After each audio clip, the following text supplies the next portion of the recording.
श्रीमद्वाल्मीकि रामायण अरण्य कांड अध्याय 37। मारीच का रावण को श्री रामचंद्र जी के गुण और प्रभाव बताकर सीताहरण के उद्योग से रोकना।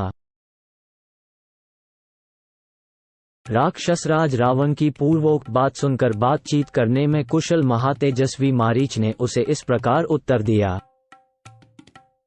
राजन, सदा प्रिय वचन बोलने वाले पुरुष तो सर्वत्र सुलभ होते हैं, परंतु जो अप्रिय होने पर भी हितकर हो, ऐसी बात के कहने और सुनने वाले दोनों ही दुर्लभ हैं। तुम कोई गुप्तचर तो रखते नहीं और तुम्हारा हृदय भी बहुत ही चंचल है, अतः निश्चय ही तुम श्री रामचंद्र जी को बिल्कुल नहीं जानते।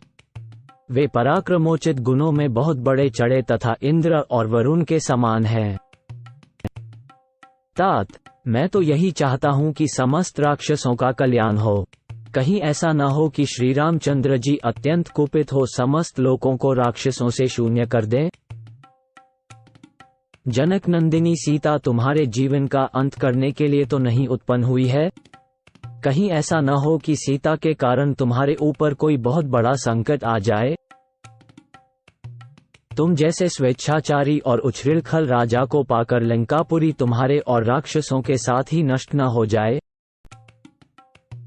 जो राजा तुम्हारे समान दुराचारी, स्वेच्छाचारी, पापपूर्ण विचार रखने वाला और खोटी बुद्धि वाला होता है, वह अपने स्वजनों का तथा समूचे राष्ट्र का भी विनाश कर डालता है। श्री रामचंद्र जी न तो पिता द्वारा त्यागे या निकाले गए हैं, न उन्होंने धर्म की मर्यादा का किसी तरह त्याग किया है, न वे लोभी, न दूषित आचार विचार वाले और न क्षत्रिय कुल कलंकी हैं।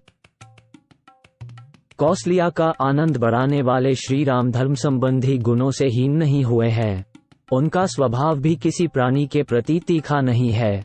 वे सदा समस्त प्राणियों के हित में ही तत्पर रहते हैं। रानी कैकेयी ने पिता को धोखे में डालकर मेरे वनवास का वर मांग लिया। ये देखकर धर्मात्मा श्री राम ने मन ही मन यह निश्चय किया कि मैं पिता को सत्यवादी बनाऊंगा, उनके दिए हुए वर या वचन को पूरा करूंगा। इस निश्चय के अनुसार वे स्वयं ही वन को चल दिए। माता कैकेयी और पिता राजा दशरथ का प्रिय करने की इच्छा से ही वे स्वयं राज्य और भोगों का परित्याग करके दंडकवन में प्रविष्ट हुए हैं। तात, श्री राम क्रूर नहीं हैं, वे मूर्ख और अजितेंद्रिय भी नहीं हैं।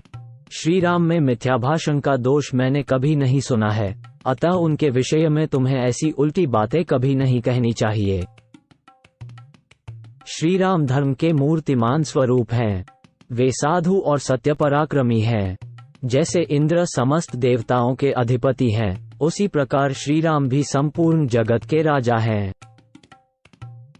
उनकी पत्नी विदेहराज कुमारी सीता अपने ही पातिव्रत्य के तेज से सुरक्षित है। जैसे सूर्य की प्रभा उससे अलग नहीं की जा सकती, उसी तरह सीता को श्री राम से अलग करना असंभव है। ऐसी दशा में तुम बलपूर्वक उनका अपहरण कैसे करना चाहते हो? श्री राम प्रज्वलित अग्नि के समान है। बाण ही उस अग्नि की ज्वाला है। धनुष और खड्ग ही उसके लिए ईंधन का काम करते हैं। तुम्हें युद्ध के लिए सहसा उस अग्नि में प्रवेश नहीं करना चाहिए।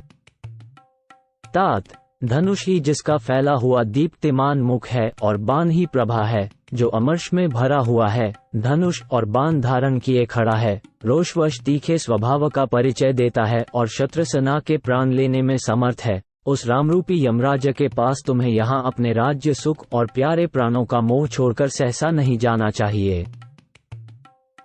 जनक किशोरी सीता जिनकी धर्मपत्नी है, उनका तेज अप्रमेय है। श्री रामचंद्र जी का धनुष उनका आश्रय है, अतः तुम में इतनी शक्ति नहीं है कि वन में उनका अपहरण कर सको। श्री रामचंद्र जी मनुष्यों में सिंह के समान पराक्रमी हैं। उनका वक्ष स्थल सिंह के समान उन्नत है।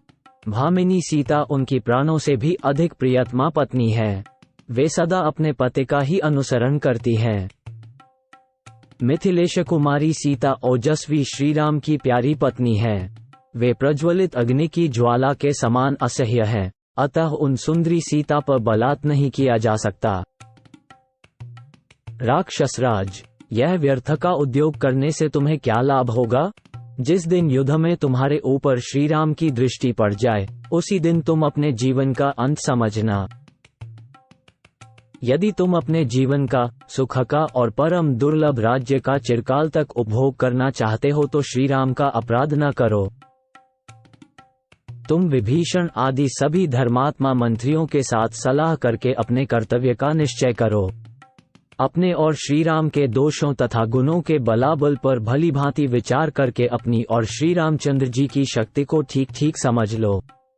फिर क्या करने से तुम्हारा हित होगा, इसका निश्चय करके जो उचित जान पड़े वही कार्य तुम्हें करना चाहिए।